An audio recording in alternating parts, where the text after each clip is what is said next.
TJ Morris, and you're listening to Cosmos Radio and what we call ACIR Radio. And we are sharing this on TJ Morris ET Radio and everywhere else. So, all you guys out there, wherever you are, Spotify, iHeart, Spreaker, Stitcher, FM Radio, Blueberry, whatever it is, we're out there. So, thank you for listening. And we're hoping to make history and archive it. So, I've created ACO Club. And we're starting this year with American Communications Online, and we're moving all our archives over to my big Amazon web service, which is huge, from all our little blogs that we've had for years. And I've asked a gentleman from Pennsylvania that I got sort of a psychic hit off. I'm not sure. He probably knows a lot more about it than I do. I run mostly logical investigative reports, and I'm going to go into radio with the idea that 8 years experience of just recording people is going to help us in our club. But this gentleman's name is Lon Strickler, and I hope I'm saying that right, and he is an American born in the USA. I'm promoting American Communications Online with him as the ACO Club, and he's agreed to join me on one of my radio shows this week. But I wanted to get to know him a little better and differently, because sometimes, I have plenty of people that get in touch with me in social media to be on my shows, but I'm sort of picky. So Lon said he would sort of help me. We're going to do those that are career people and those like professionals and those that are hobbyists. And I'm going to get him to educate me because he's been doing this a lot longer than I have. So Lon, would you like to introduce yourself for me, please? Yeah, my name is Lon Strickler. I'm a Fortean researcher, author, and writer at the Phantoms and Monsters blog, and I'm also a host at Arcane Radio. Now, I've been a Fortean researcher. Oh my God, it's been a long time, but I'd say I've been involved with the paranormal for about 40 years now. And the blog started in 2005 and has steadily grown in popularity and read daily by tens of thousands of paranormal enthusiasts and investigators. My research and reports have been featured on hundreds of online media sources.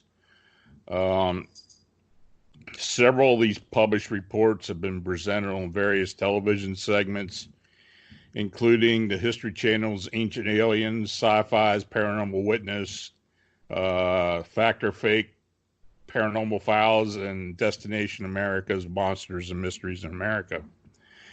And I've been interviewed on several radio broadcasts, including multiple appearances on Coast to Coast AM. And I was also featured on Monsters and Mysteries in America for the Sykesville Monster episode. I've written 7 books. And like I said before, I'm currently a host of Arcane Radio. Awesome. Well, I hope I can get you on some of my radio shows, or we're thinking about doing our own 24/7 if I can get people from around the world like I've done before with other radio stations. Or we may just use an auto DJ, but we're working on that in Texas, California, and Florida, so it'd be great to add Pennsylvania. But let's see if we can do a little bit of background on you. And I'm going to do sort of a convoluted version of you.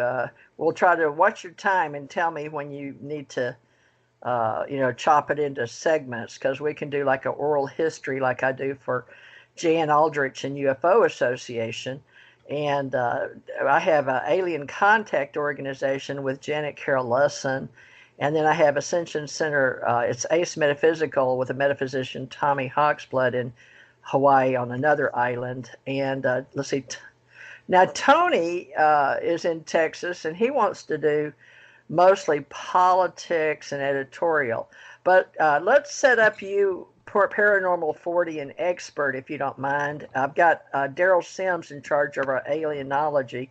What would we call your division or department that you would be an expert? You want to, you want to just, how do we, we're separating paranormal now, like phenomenology and cosmology. where do we get started with you? For right now, you call yourself a Fortean researcher Right. under paranormal, right? And that kind of covers a lot of different things. I call myself a paranormal investigator researcher for a long time, but basically being a Fortean researcher, it kind of encompasses a lot of different aspects of the paranormal. And quite frankly, in my research and in the cases I'm involved with, there always seems to be a connection between the different genres of the paranormal. There's a lot of connections, say between cryptids and UFOs and even spirits. So I kind of do a lot of different things. So we could, now, I don't want to offend you or any of your listeners, but could I safely say that you could be a part of our spiritual science community? Would that be a proper term? Yeah, that'd be fine. Okay. Well, some people take offense, and some don't. So I'm always trying to figure out, because what I've seen in radio, at least, and on YouTubes and these TED Talks, is they're doing their best to keep science separate from world religions and ancient mysteries. And when I went to Chicago in 2016 to help Marta Thomas with doing our first global pyramid conference and her people getting them together, it was like they couldn't mesh everything together. But they said when I showed up, she looked at me and said, "So we're doing this?" And she was a UFO professional investigator, but she didn't want to deal with the UFO portion. She said, "No, we're not going to talk UFOs." And I was like, "Well, why am I here?" She said, "We're going to do pyramid." She says, "I want you to help me promote pyramidology." And I was like, "Okay." She said, "Well, you believe in them. You've got one on your leg and you wrote a book." I'm like, "Okay." So fortunately, we both knew Sam Asmanagich of the Bosnian pyramids, and I still hadn't gotten my book written. So let's look at who you are and how you got into this for all the young people, like my 20-year-old grandson in there. How do you get into this? Let's go back to, like, I got a psychic hit on, for some reason, wondering why I saw you in Civil War, and you said, yeah, automatically. I was it shocked the heck out of me, because I wasn't trying to do a psychic hit. I wasn't doing a reading or trying to get him to pay me money, okay? It's nothing like that. I just got this hit. And in my mind, I get these visions, and I saw him in the Civil War, but I couldn't make out which side he was on. So, but he automatically said you were 20-something. So tell us about you as a little boy and how you got into Gettysburg, and why would I pick up and you just automatically give me an answer? That spooked me out. Well, I was born and raised near the Gettysburg battlefield. I spent a lot of summers as a kid on the battlefield itself. This one particular day, I used to get on my bike and ride to Gettysburg.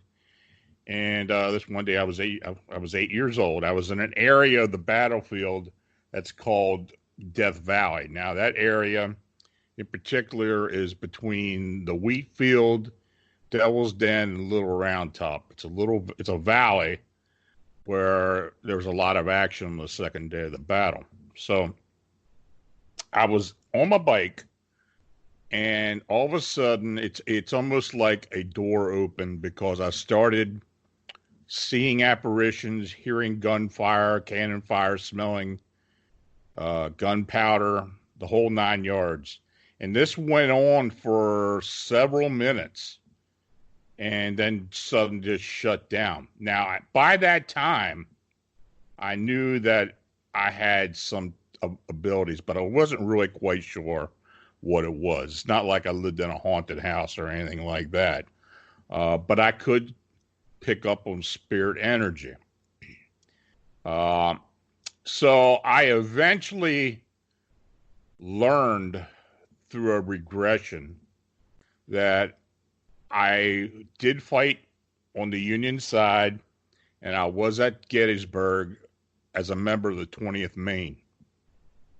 And I have always been attracted to that one part of the battlefield where the 20th Maine monument is. And if you know the history, of the unit that on the second day of the battle, they charged down the hill with the bayonets and fought back the North Carolina and Texas troops. It was a long day, a long battle, but very historic day.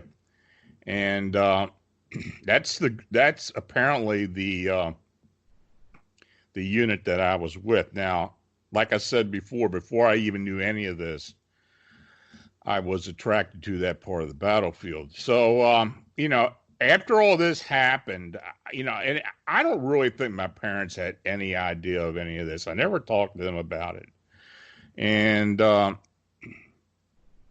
I got a little bit older, I started to get involved with helping people that had hauntings.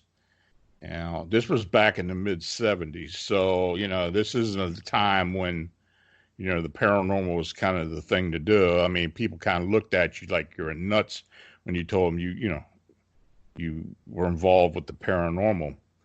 But I did that for a while. Then, as life goes on, you get married, you have kids, you start working, and you kind of get a little bit out of that.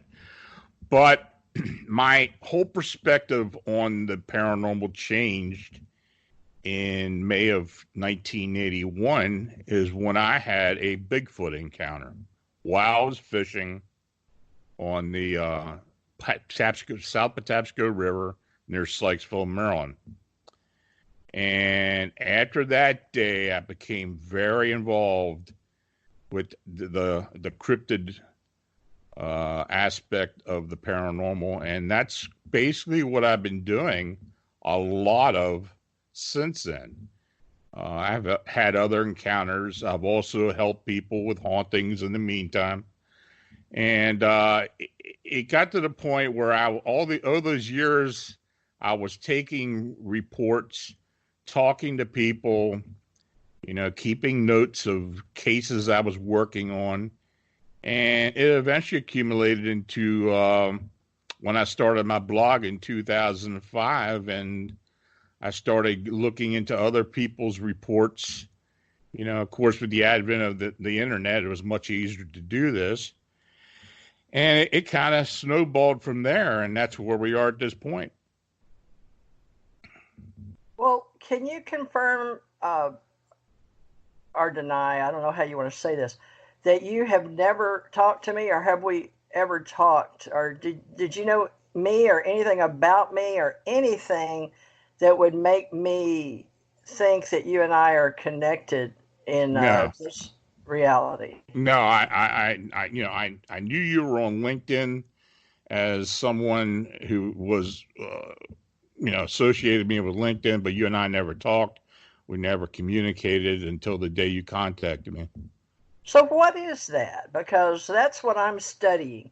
I like humanity and human behavior and neuropsychology, phenomenology, but my specialty was, as an investigator, was just getting the facts for rich attorneys on cases.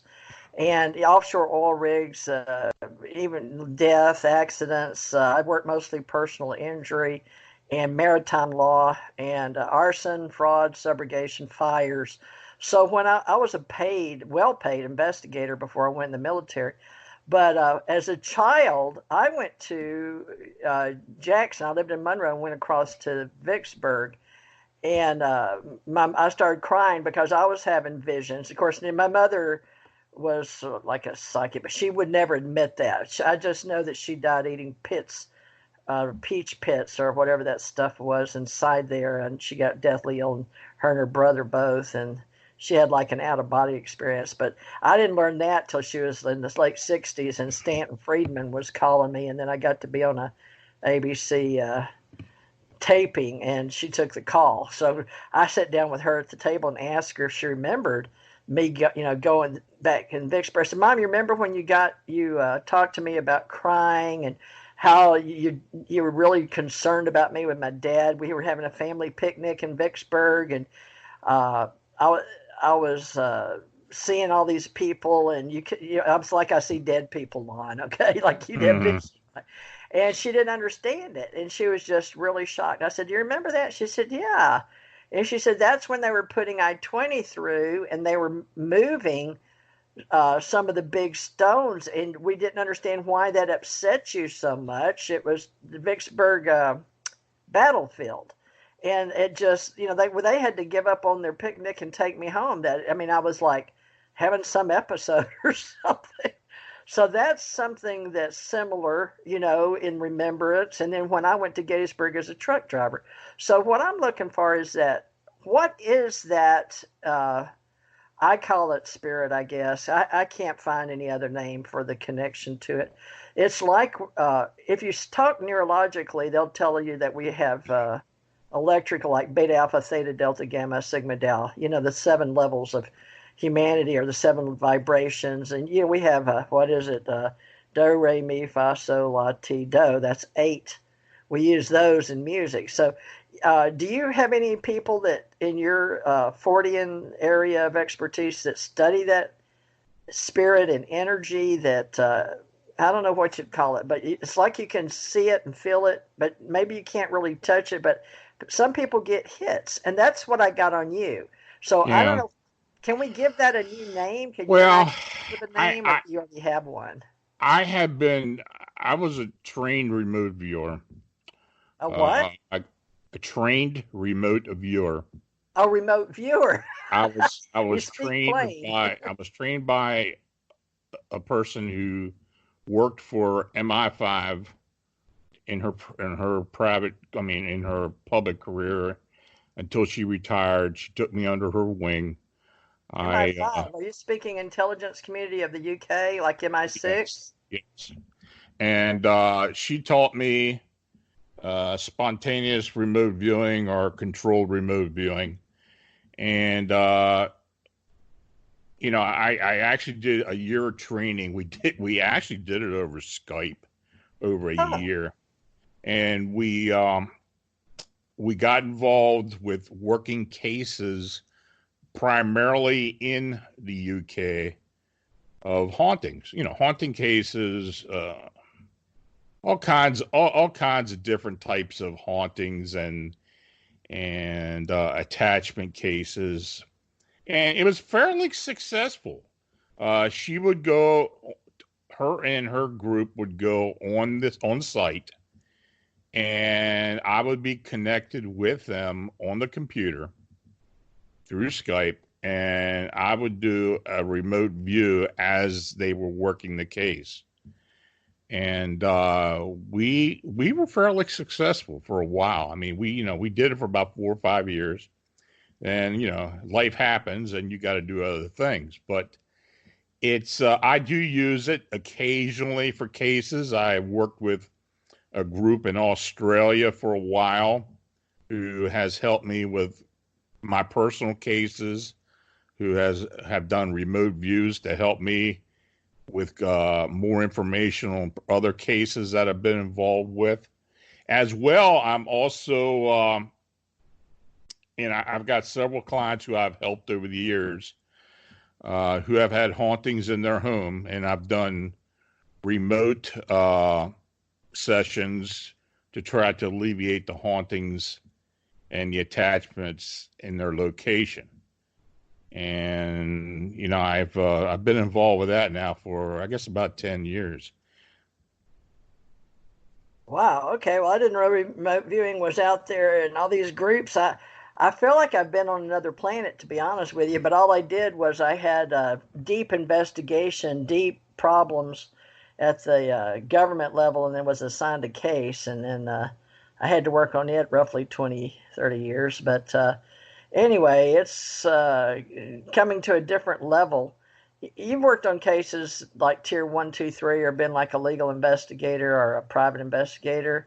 Have you done investigations, are you saying remote viewing, like paid informant or paid investigator or researcher? No, this has always been private.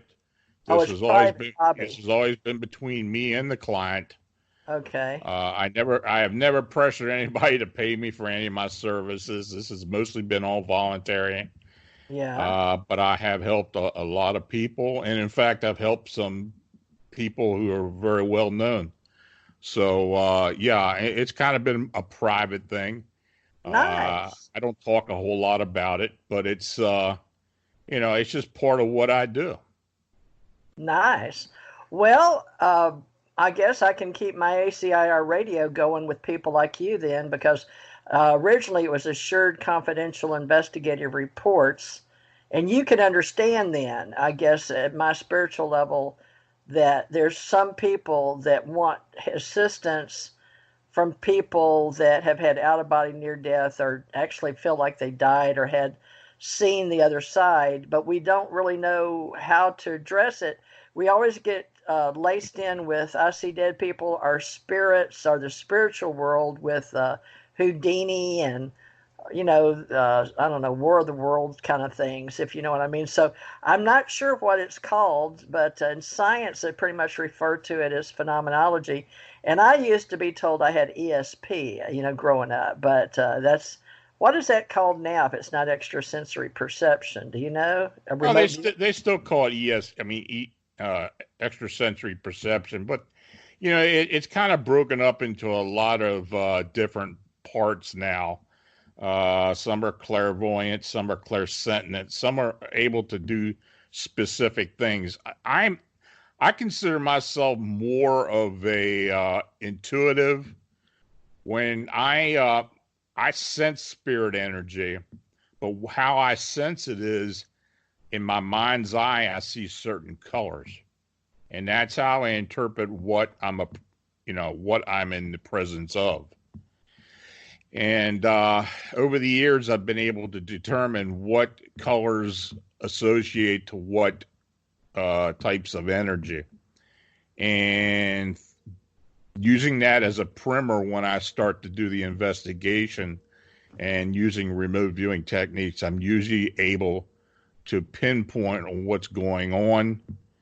And on occasion, I have done clearings that way as well. Okay, now I've done clearings that my daughter did because I grew up being curious in whatever this was, and I was very curious about Houdini. And I read a lot of books, but I was looking for probably the same thing Houdini was. I guess it's the other side, or how are people, you've experienced something in life, and I had, or people, if you want to say, or people that have, like I thought I was drowning and they pulled me up out of the water, or with extraterrestrials. So I'm always looking for like angels, extraterrestrials, spirits, or beings, those type of energies, because so many people call them different things. So in a way, you've sort of been on the same path, haven't you? I don't know. Maybe maybe Gettysburg got you started looking for those beings, or help me out. I don't know. I mean, I think the situation with Gettysburg kind of helped me define a bit more of what I was able to do. I still spend a lot of time on the battlefield. I moved back up here again, so I live near Gettysburg currently again, and I do spend a lot of time there. There's a lot of different things that you do pick up on. It's interesting being out there when other people are there and experiencing what they see or how they react. But because there's so much trapped energy in that one specific area, it is kind of like it's almost like a laboratory for paranormal activity. And I've always been attracted to these locations where there's been a lot of death or a lot of strife, and battlefields are particularly ripe with that.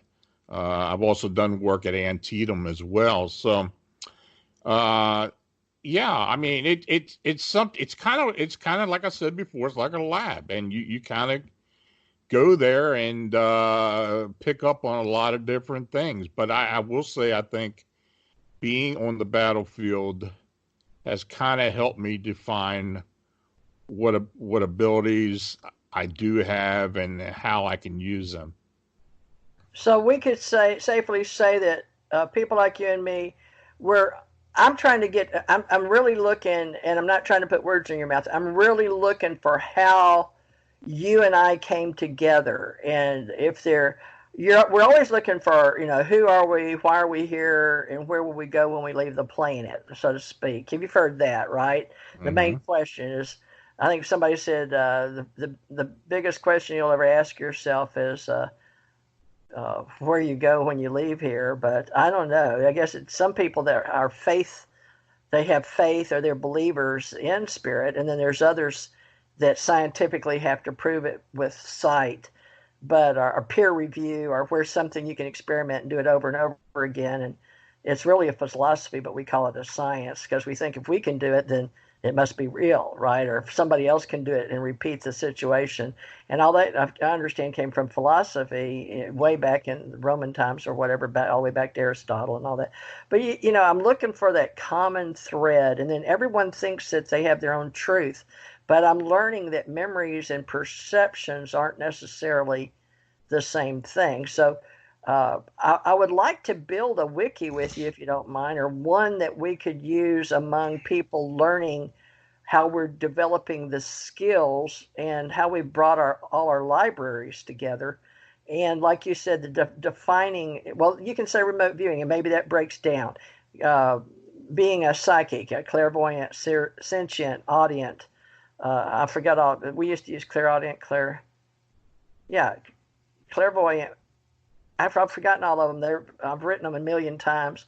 Clairsentient. But anyway, basically you can feel it with your hairs, your primordial instincts. So you go up on the back of your neck or on your arms. What do y'all call that with your group, or how you've been educated? Well, my current group is not necessarily into that part of what we do. We're mostly into cryptid investigations and other strange phenomena, unexplained phenomena.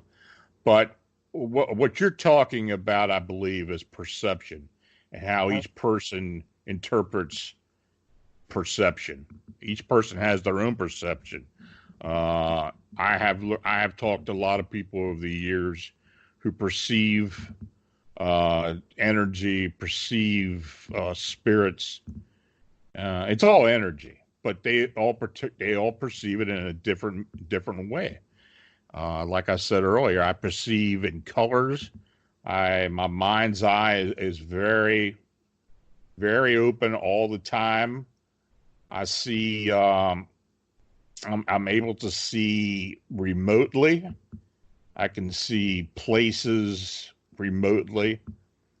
When I work with clients, when I'm talking to them, either on Skype or on the telephone, I can usually perceive where they are, what they're doing, what they're thinking, their feelings and such. And that's just something I've been able to do. And, that's my own personal perception. But, I guess, everybody has their own. All right. Well, did you write a book on intuitive perception at all yet, or manifesting, or? No, my friend Brett has been trying to talk me into doing a book about mysticism. She calls me a mystic. I don't know if I don't know if I am one, but no, I've only written about cryptids, and my last book was about alien disclosure and abduction phenomena. Well, I work with mystics, oracles, psychics, sages, seers, and I've been called a mage, but it's because of the stuff I study. But being an investigator, that is a paying bona fide job, right? I made $5,000 per case and $55 an hour back in the 80s, before the government snapped me up. But I was out of country being paid. But the people that used me could afford it. They had money. Mm-hmm. So, the people, at least here where I grew up in the South, we all sort of thought it was normal to see spirits or to feel ghosts. And the when you go to where they bury dead people, what are those called? Cemetery? Yeah, cemetery.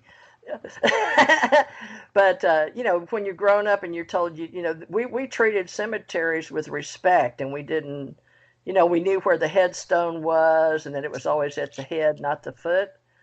So, is that what you were raised I mean, in Pennsylvania, right? That's Well, where you grew up. You grew up in Pennsylvania? I grew up in Pennsylvania. I was raised in a family that was very conservative. My family lineage goes back to Amish on both sides. Wow. We've had powwowers in our family. I've very well know a lot of what that whole folk art of healing is. I've been involved with some of it, though I was never trained by anybody. So I'm very aware of it. I don't know if that has had any influence on me personally. It may have. I mean, it may be something that was passed down to me that, through family, but I really don't know. Some people say it's in our DNA, but I think that's yet to be proven. But I don't know. I think most of what we, I believe every person has some type of intuitive ability. Right. You can call it psychic, but I think it just depends how open the person is to actually using it, how they develop it, and if they're willing to be open with others and help them by using it. That's something that I do. I mean, I don't necessarily get into a case, or have in the past gotten into a case that I'm out for compensation. I'm just doing it to help them, or they ask to help. And that's the way I've always been. I mean, I just feel it's part of what I am, and that's why I have done it over the years. So it's accumulated into a lot of very interesting friendships and relationships over the years. Well, the way that because I was raised in the South and spiritual and in Monroe, and of course we had New Orleans and all the world religions, but the French Creole, and you've heard of voodoo and all these other Santeria and all these other. So we got a combination of all that, with me growing up, and then we moved to Houston, and then I realized how international the world was.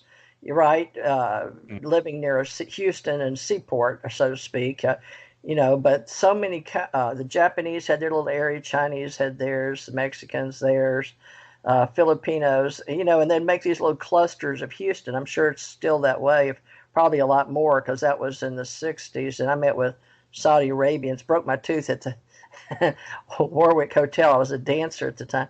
But even then, I could sense people, but we didn't talk about it. But the government recruited me in May 10th, 1967, because of my abilities, I believe. I can't prove it to you or anybody else, but people, recruiting you in high school, because I was twirling fire batons at my high school and machetes. And the way that I understood was men in black, so to speak, they came in black, and one of them got me out of the movie theater. But I believe it was based on what I could perceive or touch and feel, because how I researched it as a kid was this girl came out to get me to talk to her father in the stands, because they had heard about us practicing at school, and it got around school that we were going to twirl, fire batons and machetes that night, right? Mm. So, we did occasionally, but it was a big deal until they had to make us not do it anymore. It was causing a thing with the local Houston fire department or something, something to do with fire. It was turning the lights out, I think. But anyway, so one of these guys came and asked me if I'd like to work for the government. So that's how I wound up, being a bona fide investigator. But Men in Black, so to speak. And then they pulled us out of a James Bond movie. My husband worked at NASA, but at the time he had 5 scholarships. So I was wondering if you have any knowledge, has any government groups of any type in intelligence ever approached you? Yeah. Oh, well, let me hear your story. I can't really talk about it. I was involved with a particular agency who was interested in something I was involved with, but I don't know if it became classified. I really don't know that, but I just know I've never really talked about it. Right. Well, they would have told you if it was. Well, you weren't a government contractor or government. No. This was something I did voluntarily.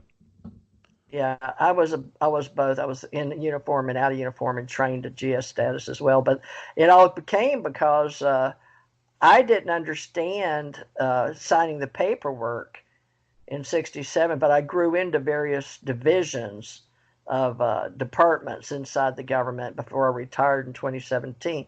So now I feel more freely. I don't think that when I had my company as ACIR, Assured Confidential Investigative Report, you of course know just out of confidentiality with a person if they ask you. It's like a medical or HIPAA law. So it's a moral law, right? If they come to you, especially those that are very well known or have reputations, they don't want people to know they believe in spooks or ghosts or, you know, are That's they always involved? been that's always been a policy of mine. No matter the type of investigation I'm doing, it's always confidential, and unless they give me permission to go beyond and to do release their name or release some of the information. But for the most part, and this is something I've always stressed with people I work with, that the client confidentiality is probably the biggest priority in what I do. And I've always gone by that, and it's kind of given me the ability to receive more cases as word of mouth goes by, because people do realize that you will not talk about them personally and disclose any information that they don't want done. So that's always been my number one priority, to keep things confidential. Right. So there's that level of just doing it as a human out of morals. And then a lot of times with the government, if you've got a need to know or a confidentiality agreement, they may have you sign that. But in the military, a lot of times you'll be working in another area or on what they call temporary duty orders. And then you may go do something never knowing what it is. You don't know till you get there, and then you're involved. And then after the fact, we would brief people and then tell them that they can't talk about it and tell them who they were working with, or you were working, affiliate or blah, blah, blah, right? You may be in a uniform, but working with the intelligence community.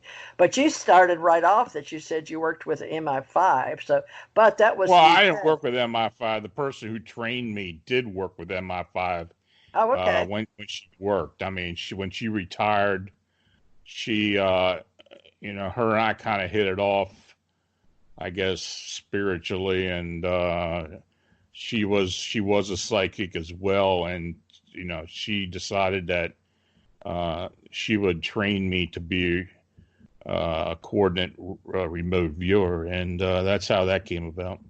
Nice. So you use coordinates like they do in Mhm. the Army or used to, or a lot of, do you know any of the guys that were in Stargate?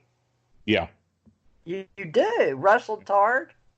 Yeah, I knew a few of the people. I was, when I lived down in Maryland, I didn't live too far from Fort Meade, so I was able to associate with a few people that were in that program earlier. Wow. They never really acknowledged it after it came up with the MK Ultra and then the Spygate. Oh, yeah. But that I think yeah, I was associate. I was able to I was able to converse with a few of the people involved.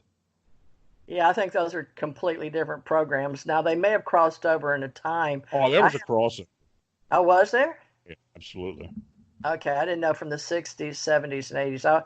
I wasn't in the MK Ultra, but I did study some cases in Canada with a gentleman that was known for doing that. And there's some cases out there still open for money, so to speak. So I wish everybody well on that.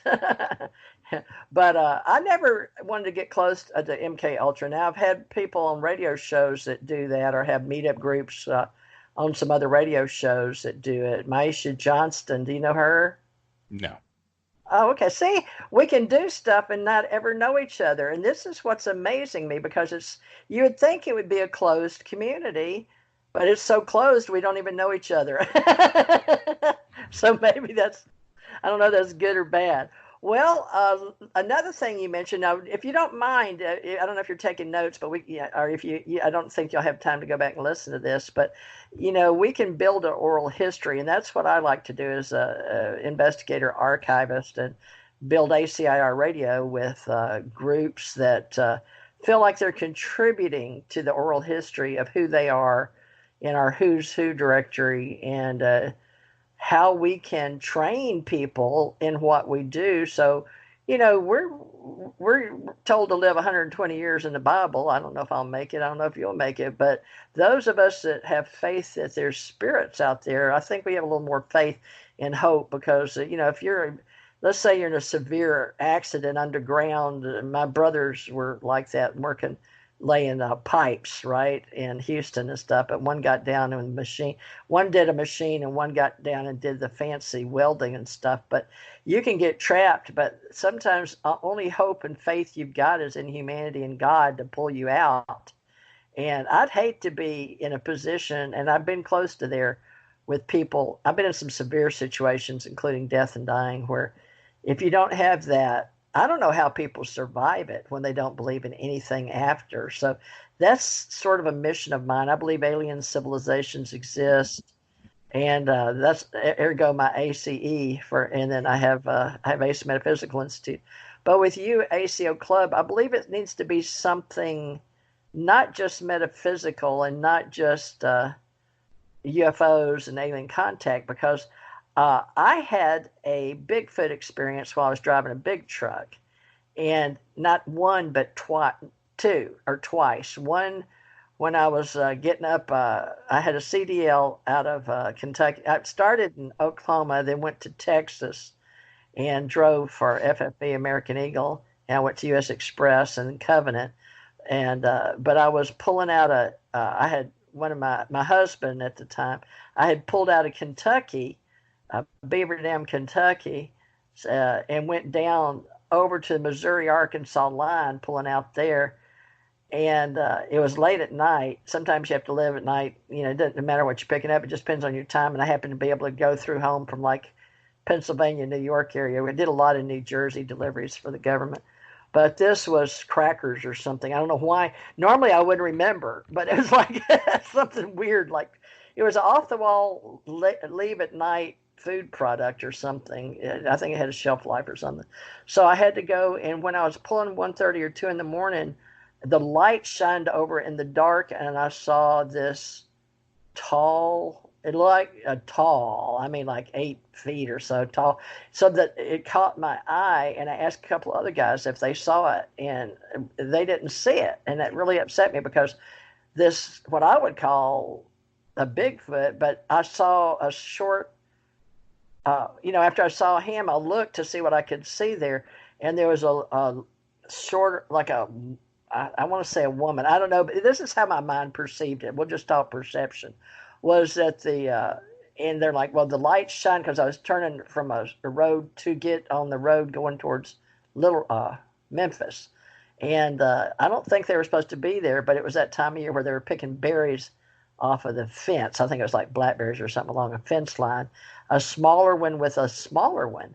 So to me, now this is what I perceived, that I wasn't supposed to see them. They weren't expecting me at that odd hour, 2:33, whatever. It was one of those where people are asleep and they don't have very much traffic on the road, And I was coming from an off-the-wall area, Kentucky, anyway, down and turning Missouri. And anyway, when I turned, I knew I caught something I wasn't supposed to see. Of course, I was an investigator by trade, but that shocked me because I'd never seen that before.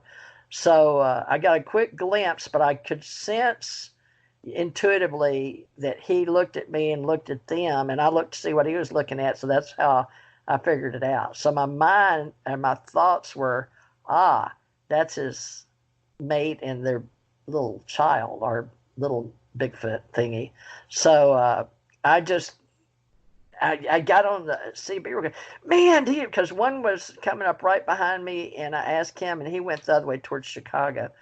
And he said, no. So, but I had already pulled up, in the time that I could pull up, shine my lights. And a big truck, when you're sort of had been, like slow, and then you're turning, and it takes you a little while to get around because you're not in any hurry anyway around at night time of night and turning. But it took time to swerve the lights by. But within that time, he had gotten from under that sign over almost to them, and they disappeared. I mean, like, I wasn't supposed to see it. I'm like, whoa, they're gone. By the time I could get the CB down, then the little mic, and ask the guy pulling up behind me if he saw it. I don't know where he came from, and he didn't. And I was like, I think that was a Bigfoot because I didn't know what else to call it. So anyway, and then later on, I mean, you'd think that's enough, right? But later on, 2 or 3 years later, it was. See, I don't know which one was first because I had two accounts, and it's been many, many, many, many years ago. That's the thing about not recording memories, folks. That's part of why I started doing what I'm doing orally here with Lon. This one was over, I remember it was near a casino, which doesn't make sense, but it was between Little Rock and coming into Memphis. And it was another late time at night. And the reason I kept telling myself, you're not going to remember this, you're not going to remember this. You don't even know if this is a memory or perception, that kind of thing. But I saw one alone just walking. It was dark, but it was too tall to be. It wasn't walking like an ape, and it wasn't a bear because it was on two legs. Because as a truck driver, you ain't gonna believe this shit. We have all these stories, right? So nobody's gonna believe you anyway. You know that, but I know it wasn't a bear, and I know it wasn't a man, and it wasn't a gorilla. But your mind tells you, and it was a moonlight. It was like a full moon light off of and I want to say that he was walking near, but not under. And I don't think that other one walked under, but it was enough to let me know. So that's the only thing that keeps me sane is knowing, well, how did you see it at night away that far off of the road, on the other side of the fence line and out in the pasture? But he was all alone. And so but I said, well, remember the location. So that's why I say casino, because it wasn't near any casino, but it was like Mississippi. Anyway, but at that time, I'm sure I could find basic area where it was, but nobody cared. You know what I'm saying? And nobody believed you anyway. So I wonder how many people have done that and known that, nobody cares. And when you're a truck driver, we all have these stories because we drive all over the country. I've been in every state in the United States, right? But I remembered those. And then one time I wrote it up for somebody that asked me to. But I don't remember if it was when I was writing for UFO Digest or if I was writing, or I quit writing and did it during radio. But I bet I could find it out there. Where do you put Bigfoot stuff? Did you report yours? I eventually reported mine to the BFRO not long after they had become an organization, and it kind of sat out there in the ether for a long time. Yeah. Until I brought it out when I started writing my blog and started talking about it. And, that's kind of where it happened. But that was like 20 years later. Well, so don't you think it's odd that we're talking now and we both do radio shows? And I haven't been writing on my blog for years. So I'm just, now that my husband died and took up a lot of time, and then my daughter died. And so March 15th will be 1 year. And I've got her, my grandson's living in my living room in there on my day bed, or whatever you call those couches that you can bunk down and an extra mat on them. But it looks like a couch during the day. But anyway, I'm just now deciding that I've had a company for over a year, since April 5th, 2018 here in Florida. I moved from Kentucky, where I was driving the big truck, down here, and I had quit, doing investigations, and I've retired from the government officially 2017 on my birthday, I think, how they do it, Social Security. So I put in 50 years, investigations. But now I can do this as a hobby or a profession or both, or part-time with people that want to do it professionally or as a hobby. So I'm just starting it, and you're my first person, my first intake. Now look how strange this is. I left it up to the universe, and you're what was found. And immediate psychic hit going, tell me something. And you had the first thought was, why am I getting in touch with you? But then the psychic hit on the, now I didn't know you're from Gettysburg, but that war, that's a hit, Civil War. And then I didn't know you had a Bigfoot. So now we've got two things. Well, more than that, I'm looking forward to seeing people in the future. What do we really know about each other? And why are we who we are? And why do certain people have certain experiences and others don't? Does that make sense to you? Yeah, I mean, like I said before, it's, I don't know. I guess it's each person has their own way of determining that. I have had the ability, or maybe it's coincidental, that I've contacted or been in contact with people who are a lot like me, or who kind of stumble upon me for whatever reason. Maybe that's what happened to you. I don't know. You really don't? No. You haven't written a book on that? Nope. No, I haven't. Either, but let's do something. There's something here, Lon. I don't know, because I mean, I watch TED Talks, I watch History Channel. The only I've ever been to an event was as a consultant on pyramids, where I thought I was going for the UFO MUFON business. So, surprise!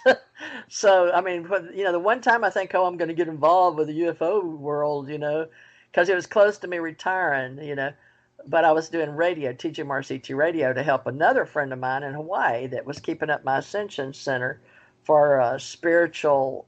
We do more, Reiki. How would you say it? It's this day and time they call it like a new age, but it was like I helped endorse chiropractic and yoga and seeing auras and chakra balancing and the realms and teaching, because I learned that on my spiritual path while I was in Hawaii, right? So there's a few little introductions to my spiritual path. So to me, it was like my ministry. I wrote music, and I helped people in the music industry and joined Country Music Association and Broadcast Music Incorporated. And, I did all that, but that was a hobby. But I became a producer with International Bluegrass Music Association and helped the Bill Monroe Foundation. Got one of the first certificates as a plank owner for Bill Monroe Foundation, bluegrass music. But what I was learning, that when all these different things I was doing, I said, well, let's do them all together. So we had events. So then I became an event planner, an organizer for Ohio County, and we had it at the county fair. So, but we didn't talk about Bigfoot to everybody, but I did get to talk to somebody that called me once, where I was writing for the local newspaper, so I started writing what the people did. And so I formed Ace Folklife in 2003, and with my husband and mother, because mother was a writer. And I had some people that told me about sitting at the old, they would have these old roads. I don't know if you got them in Pennsylvania, surely like Gettysburg, where they had the old wagon wheels, and then they had where the water, you'd stop and water the horses. And down one of those was on my husband's father's land, 35 acres. And it had a history there, and I got all interested. George Washington. There was all kind of interesting history there. So this family came and told me about watching a Bigfoot. So, I broke down as a truck driver, and they said they saw a UFO over my house every night. And this lady would get up and drink coffee, watch out her window 5:30 in the morning before dawn to watch this UFO come over my house. And I was like, really? So I thought she was wacko. Turned out she wasn't. She just, because some other people said the same thing. So I don't know, but I didn't really write that down, but I did listen to her story of Bigfoot behind the trees that would be drawn to the music. They were out in this land where the old wagon, she took me to it. I literally, I didn't do a full investigation. I just did a on-site, boots on the ground, take me there kind of thing, and the trees were still there. There's a huge trees where this old coal, the men would come and there was a bell where you'd ring the bell for food, or if the women were there knew they'd had an accident in the coal mine. Very interesting. But she said that it was common knowledge, but they couldn't talk to them. But they would come up, but they didn't know who they were, if they were from another existence, because they could come and go around trees. So they don't know if they're going in the trees or just disappearing or whatever. But they were attracted to the fiddle music, come up to listen to the fiddle music. And I thought that was a curious human kind of thing, that they were real shy or scared. But the people said in the coal mine business, back in the day when they had wagons, and her parents told, and she was a little girl, she's dead now, but that back in the day they believed in those. They didn't call them Bigfoot. I don't know what they called them, but they had a name for them. But they didn't. Where did the name Bigfoot come from anyway? That came from a timberman out in the Pacific Northwest who saw several of the tracks, and he referred to it as a Bigfoot. And now, that's how the name caught on. Oh, because of the foot thing. The Gigantopithecus. Now, is that really like the Yeti story comes from our ET stories? Because in one of my old, I don't know what you call it, memories, perceptions, DNA, I don't know what you want to call it, past lives is the way we say it in Oracle business. But up in where the flags are, Tibet, I have a past life with a guy that he doesn't necessarily agree or remember it, but I had to tell him because he became a friend of mine in this reality.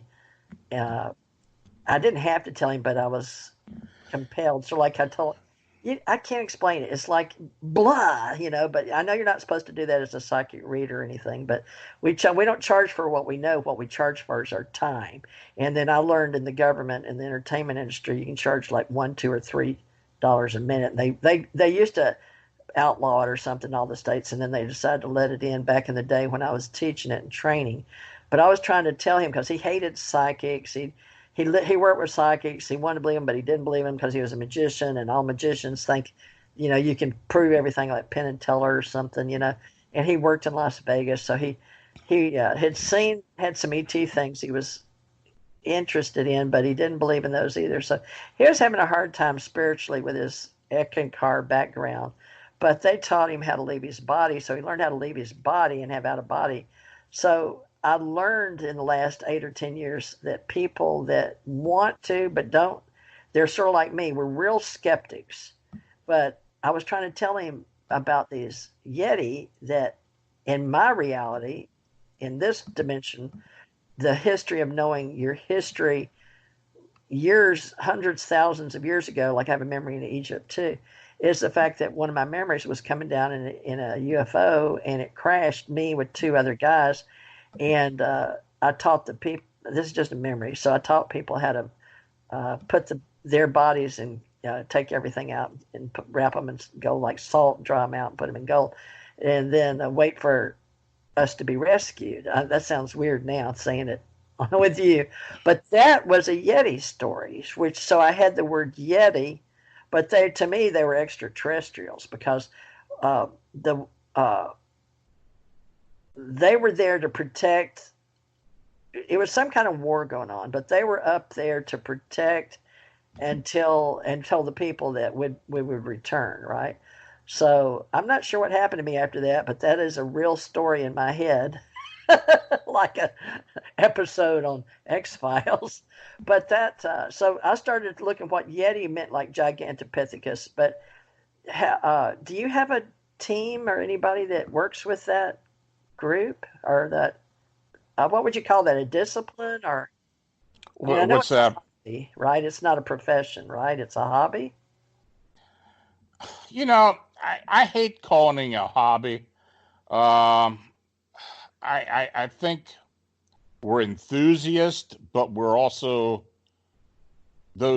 people who want to seek the truth, who want to find out what's really going on. It's almost like a deep-seated obsession, I guess.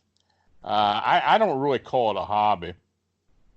I'm really having trouble here because I know what people are telling me, that we want to grow our alien contact organization, we want to grow our UFO association, but I'm having all these fights among event planners or events and people that want to get to the brass tacks and those that want to be like, what was his name? John Lear. And John doesn't do radio anymore, but I remember Art Bell, and he used to write to me. And I don't know why all these people, they were writing to me, right?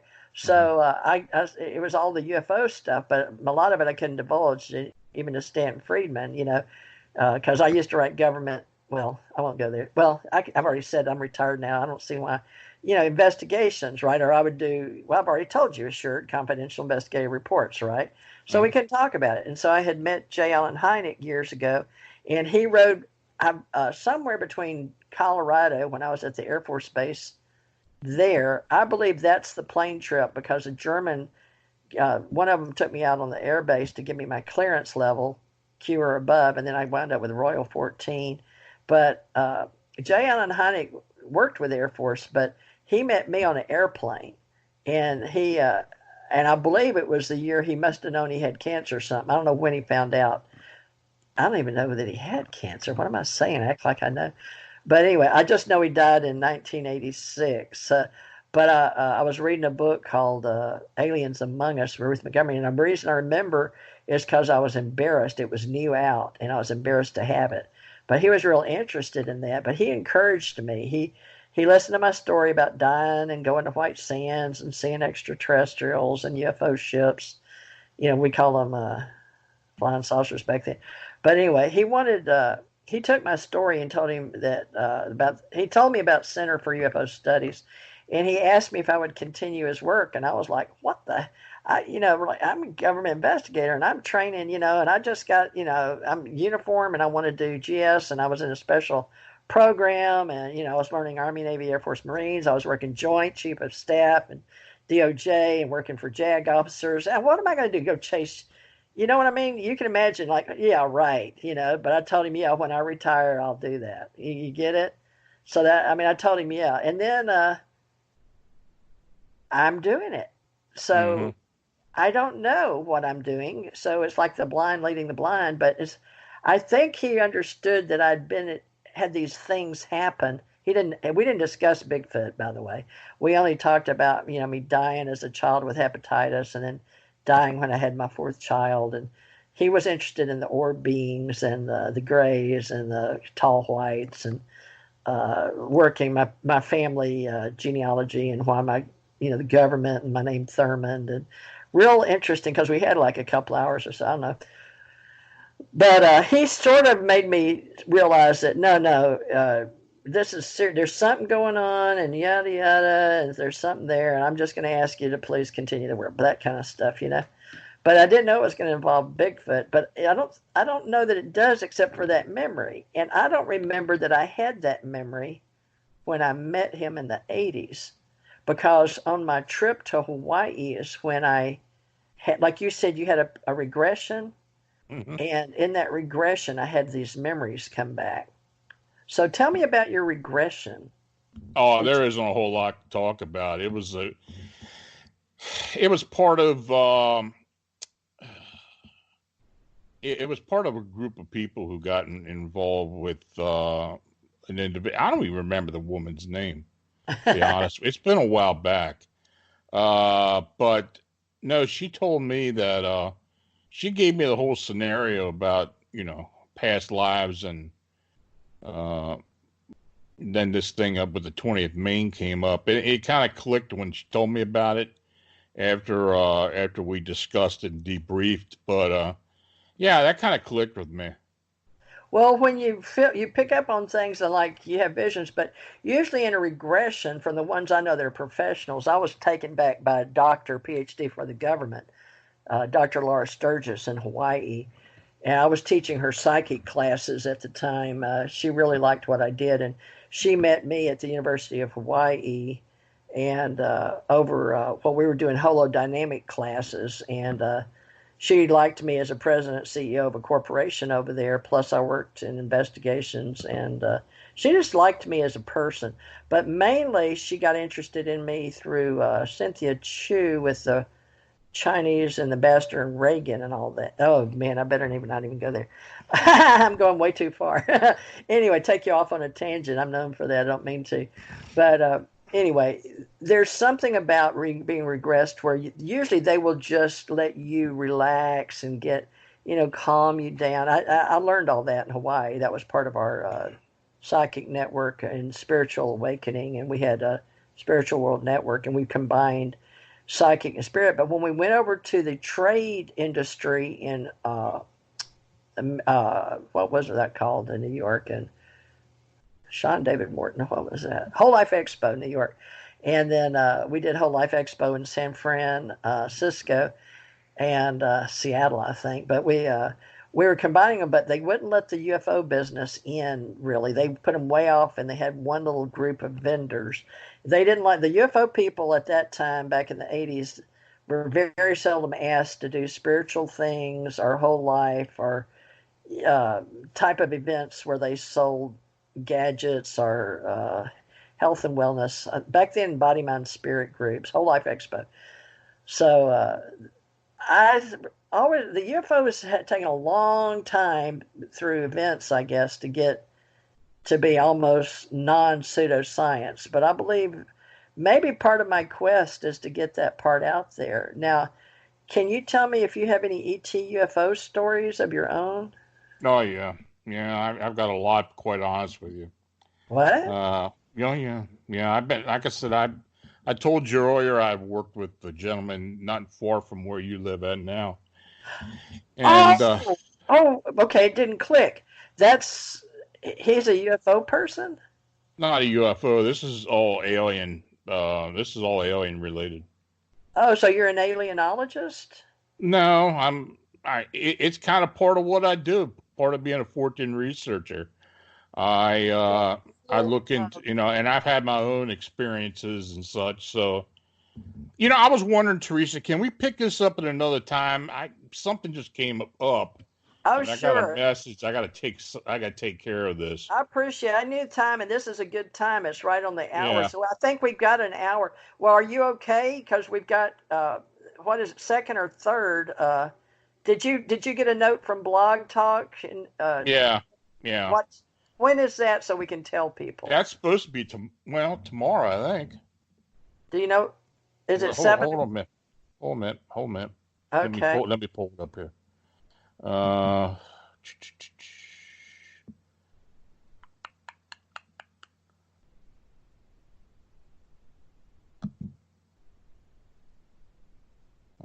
looking. Here it is. My computer's always slow on Sundays. Yeah, mine will be really slow. I use a laptop. Are you? That's what I use. Oh no. It's tomorrow at 3 p.m. Eastern time.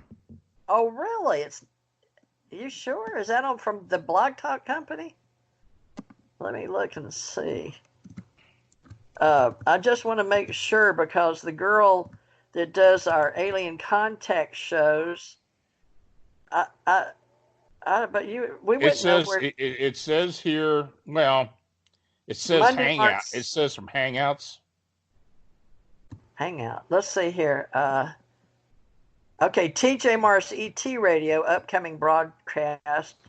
Lon Strickler, Fortean researcher, author, and publisher, syndicated. Oh, you're right. Oh, I'm glad we talked today. Wow, I wouldn't even have been there. All right, so it's for tomorrow. That was that other booking agency that you got, right? That one in India. And I don't know how to track that. You had to tell me you were booked and how you booked it. So that was good. All right. Well, so if you're okay, are you going to call me tomorrow or what? No, you're on a different station in New York. It's you call 3. Can I give you this phone number? Yeah, hang on a minute. It's different than this one's mine and your company, ACIR. This is brand new that you're on today. You and I just made it. Okay. We're going to put this one on Spreaker, ACIR. It'll go on iHeart. Is that okay with you? I don't care. Okay, thank you. No, you're starting your own thing with me, ACO Club, just you and me. But I don't. Well, we got a whole bunch of topics, but we got to figure out how we work together. Like you with that MI5 chick. Now I Hmm. didn't work for MI5. Do you have restrictions on your? Yeah, I do. I can only say but so much with that. All I can talk about is that I was trained. I can't go beyond that. Okay, so you're a trained remote viewer. I am too, by Hmm. the way. All right, so Lon Strickler, folks, he's broadcasting on one of my channels, personal channels.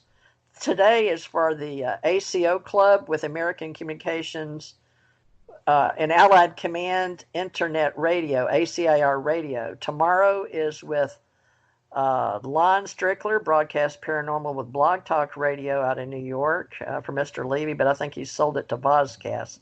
That is actually recording tomorrow live, 3 p.m., folks. So I'm going to hit Facebook right now. I'm hitting the F for Facebook, and I'll throw it on social media. I'll throw it on Twitter. Lon Strickler, and he is a Fortean researcher, trainer, expert, and I'm going to try to get him to help me run some Train the Trainer. He doesn't know that yet because I haven't talked to him about it. I guess that's the way the universe works. Who knows? If y'all have got any answers, So we'd love to hear you from you. have a number that you need me to call tomorrow? Yes, sir. You ready? Hmm. 347 945 7207. Okay. Got What are that? the last four digits again? 7207. 7207. Okay. 3 o'clock. Now that's my time, Central. Are you on Eastern? I'm at 4 o'clock, so I'll call. You want me to call like 10 minutes before? Or? It's just you and me. It's a taped thing where they've got music and ACO, a radio out of Revolution Radio. And how Uh, long is the interview? it's a 2 hour show. It goes by pretty fast though. Okay. It'll be 4 to 6. Now that goes distributed to different places. I don't even have a list line, but I'm going to try to be organized now that I've got time to be, because now I can be more organized. But I'm looking for people like you that have content that want to be more or be more people. You're looking for a new audience. Well, maybe the same audience to some. We don't know unless we ask them, right? Hmm. So we're just syndicating. How's that? That sounds good. Let's Okay. syndicate. So I'm gonna put you out there to people and folks. Just I'm real excited that the universe has provided Lon Strickler for us, and he will be back March. It's tomorrow, March Hmm. 2nd, and we appreciate it, Lon, for being on the call today, and we look forward. Now tomorrow we're going to discuss your books because you'll with our authors club as well, right? And whatever we didn't get into today, whatever you want to talk about. All right. Okay. No Thank problem. you for helping us today with our club, and I hope you'll look into helping us on whatever you feel an expert at, what you are about. Okay. Okay. Thank you so much, Lon. Look forward Talk to to you it. tomorrow. All Okay. right. Thank you, and I'll Bye. send you a copy of this for whatever email I've got on file. Okay. Oh wait, I Sounds can good. send it when I end this. I can just send you a copy on this Skype. Okay. Okay. Thank you Sounds so good. much. Thank you. I don't have any Bye. music, folks. All right, we're just this is my line show.